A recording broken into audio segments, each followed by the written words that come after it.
விட்டுண்டா, பார்த்துக்கலாம். டேய் செந்தில், எங்கள் பிஸ்னஸில் தலையிடாதுன்னு பல டைம் சொல்லியிருக்கேன், ஆனால் நீ கேட்க மாட்டேன். நான் ஏன்டா உங்கள் பிஸ்னஸில் தலையிட போகிறேன்?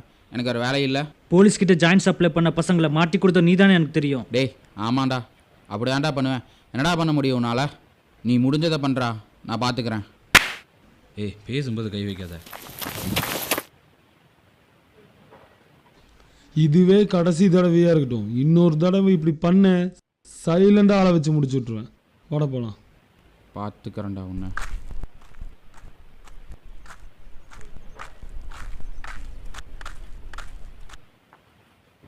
யாருன்னு அவனுங்க? எதுக்கு அவன் அடித்தாங்க? அவன் பேர் தான் விஸ்வா.